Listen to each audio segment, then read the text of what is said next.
Alright, I'm just going to put it this way. Make this really simple. I've done one of these in a really while, so I figured it'd be a good time to do this.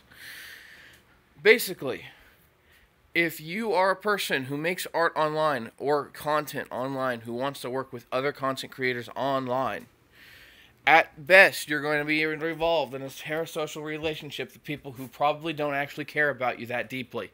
They may think they do, but everybody online thinks they do because they're stunted human beings who don't actually have a very developed sense of empathy because they've been online most of their time in their life. That just should make sense to you. If it doesn't, go outside. Now, now, that being said, if that's the best case scenario, what's the worst case scenario? Well, let me describe that to you because I've been there and I've done that multiple times. Worst case scenario is it's a bunch of people who have bigger ideas than capabilities just hanging out, jerking each other off, and just basically becoming a high school clique full of people who actually don't have that much capability in their fingertips. Here's a controversial idea that a lot of people probably won't agree with. If you have talent and you don't do shit with it, you just hang out on the internet all day and doodle for like fucking wannabe regulars of a fucking social like hangout on Discord or something, you're a fucking cocksucker, and it doesn't matter you have talent because you're a cocksucker, you know. I feel like this should be common sense, but it isn't, and that is really not cool, I think, for anyone.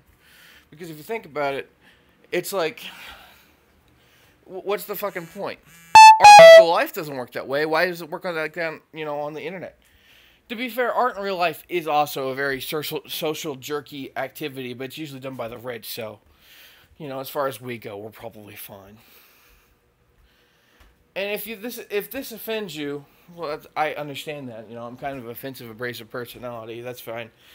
But keep this in mind, at least. If you can, come up with a good, argument for why this isn't true, I'd love to hear it.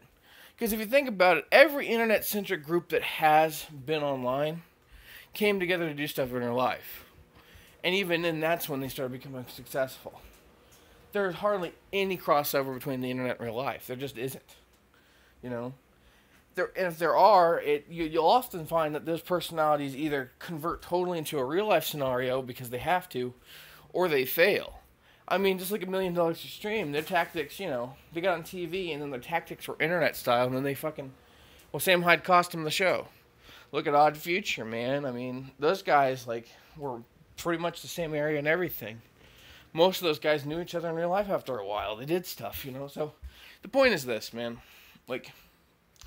This comes specifically after Fod and I talking about a group that we both know of by a guy. I don't want to name names. But it's like this, man. Fuck them. Fuck internet collaboration bullshit, dude. It's ridiculous. It's stupid. It's dumb. And if you've got any soul or talent worth its time, do it in real life. It just makes it a lot better. I quit the internet. I quit doing internet music, period. And I released a fucking album. And now I'm producing another one for a buddy that I know in real life. And he's, pretty fucking cool. And the album's going to be pretty fucking cool. I'm doing a lot of shit.